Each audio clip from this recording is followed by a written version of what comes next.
Hello friends, कैसे हो आप लोग। उम्मीद करते हैं कि आप लोग बहुत अच्छे होंगे। फ्रेंड्स, आज हम डिस्कस करने वाले हैं एनसीईआरटी साइंस, जो कि क्लास 10th का होगा, चैप्टर नंबर 5। मैं जो भी पॉइंट डिस्कस करने वाला हूं, यह एग्जाम पॉइंट ऑफ व्यू से काफ़ी महत्वपूर्ण होने वाला है। तो चलिए शुरुआत करते हैं बिना किसी देरी के। पहला पॉइंट है, हमारे माउथ में सैलिवरी ग्लैंड द्वारा स्रावित सलेवा नामक एक तरल पदार्थ होता है।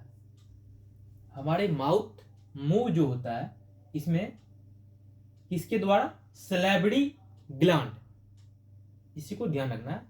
सैलिवरी ग्लैंड द्वारा स्रावित सलेवा नामक एक तरल पदार्थ होता है। ओके, कौन सा ग्लैंड द्वारा? सैलिवरी ग्लैंड द्वारा।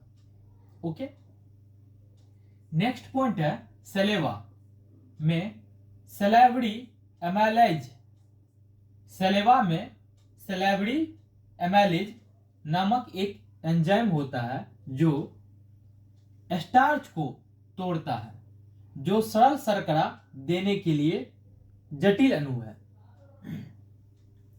जो सलेवा होता है माउथ में, इसमें सैलिवरी एमाइलेज नामक क्या होता है? एंजाइम होता है। यह एग्जाम पॉइंट ऑफ व्यू से काफी महत्वपूर्ण है, तो इसको ध्यान रखना है। आपसे क्वेश्चन पूछ लिया जाएगा कि आपके माउथ में जो सलेवा होता है, इसमें किस प्रकार के एंजाइम पाए जाते हैं? तो सैलिवरी एमाइलेज नाम के। ओके, जो क्या करता है? स्टार्च को तोड़ता है। जो हम खाना खाते हैं उसमें स्टार्च होता है, उसको क्या करता है? तोड़ता है, जो सरल शर्करा देने के लिए जटिल अणु है। ओके, नेक्स्ट पॉइंट है, माउथ से मतलब मुंह से भोजन को फूड पाइप या ओसेफेगस ओसोफेगस के माध्यम से पेट में ले जाया जाता है। माउथ से भोजन को फूड पाइप या ओसेफेगस के माध्यम से पेट में ले जाया जाता है। यह भी एग्जाम पॉइंट ऑफ व्यू से काफी महत्वपूर्ण है। आपसे क्वेश्चन पूछ लिया जाएगा, जो आप खाना खाते हैं, तो माउथ से, मुंह से जो पेट में, स्टोमक में खाना जाता है, किस माध्यम से जाता है?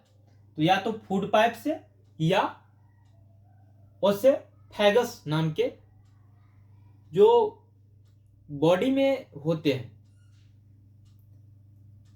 उसी के माध्यम से क्या होता है? खाना पेट में जाता है। ओके, ओसेफेगस फूड पाइप यहां पे होता है नेक के पास। ओके, तो इसी को ध्यान रखना है। यह एग्जाम पॉइंट ऑफ व्यू से महत्वपूर्ण है।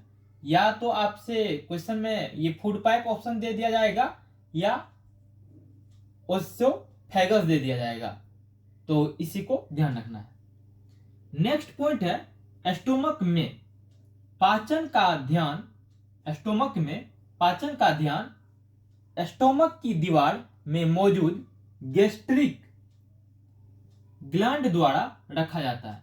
जो स्टोमक में खाना जाता है फूड पाइप के द्वारा, एसोफेगस के द्वारा, तो उसमें पाचन का, डाइजेशन का ध्यान स्टोमक के दीवार में मौजूद गैस्ट्रिक ग्लैंड द्वारा रखा जाता है। ओके, जो खाना डाइजेस्ट होगा उसका ध्यान कौन रखते हैं? Gastric gland.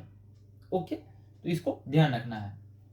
नेक्स्ट पॉइंट है, ये हाइड्रोक्लोरिक एसिड HCl, क्या होता है? HCl, हाइड्रोक्लोरिक एसिड, पेप्सिन नामक प्रोटीन पचाने वाला एंजाइम और बलगम छोड़ता है।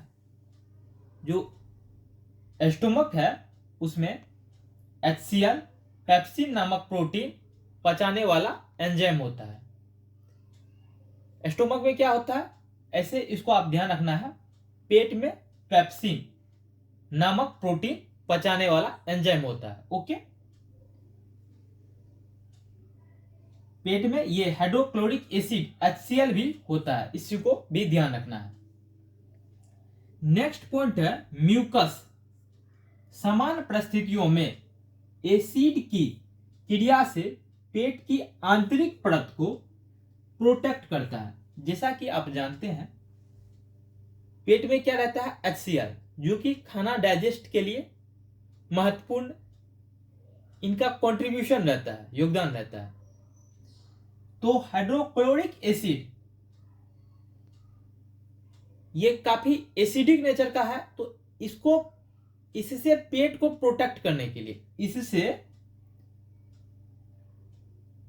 पेट को प्रोटेक्ट करने के लिए म्यूकस, ध्यान रखना है, म्यूकस समान परिस्थितियों में एसिड की क्रिया से पेट के आंतरिक परत को प्रोटेक्ट करता है। जो स्टोमक में हाइड्रोक्लोरिक एसिड होता है, यह हाइड्रोक्लोरिक एसिड से पेट को प्रोटेक्ट करने के लिए म्यूकस जो है इनका बहुत बड़ा कंट्रीब्यूशन होता है। ओके, तो इसको ध्यान रखना है। नेक्स्ट पॉइंट है स्टोमक से भोजन का बाहर निकलना। स्टोमक से भोजन का बाहर निकलना एक स्फिंक्टर, क्या है, स्फिंक्टर मसल्स द्वारा नियंत्रित होता है। स्टोमक से जो भोजन बाहर निकलता है यह किससे नियंत्रित होता है, स्फिंक्टर मसल्स के द्वारा। ओके, जो इसे छोटी मात्रा में स्मॉल इंटेस्टाइन में छोड़ता है। जो स्टोमक में खाना होता है, यदि वहां से बाहर निकलेगा खाना तो स्फिंक्टर मसल्स द्वारा खाना को नियंत्रित करके छोटी मात्रा में धीरे धीरे स्मॉल इंटेस्टाइन में छोड़ता है। ओके, नेक्स्ट पॉइंट है स्मॉल इंटेस्टाइन। यह एलिमेंट्री, स्मॉल इंटेस्टाइन यह एलिमेंट्री कैनाल का सबसे लंबा हिस्सा है। यह भी एग्जाम पॉइंट ऑफ व्यू से काफी महत्वपूर्ण है। आपसे क्वेश्चन पूछ लिया जाएगा स्मॉल इंटेस्टाइन यह एलिमेंट्री कैनाल के कैसा हिस्सा है, मतलब सबसे लंबा हिस्सा।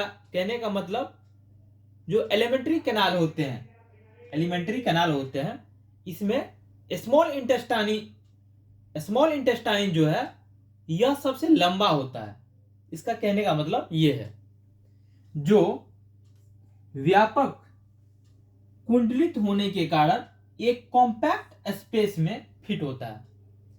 जो स्मॉल इंटेस्टाइन होता है काफी लंबा होता है, इसलिए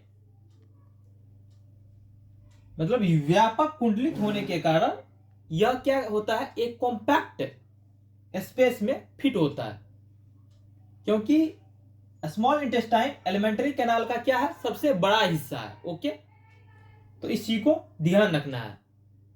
आपसे क्वेश्चन पूछ लिया जाएगा एलिमेंट्री कैनाल का सबसे लंबा हिस्सा, सबसे बड़ा हिस्सा क्या है, तो स्मॉल इंटेस्टाइन। ओके, तो इस चीज को ध्यान रखना है। तो thank you friend, hope you will learn something new. इस वीडियो में इतना ही। Thank you for watching this video.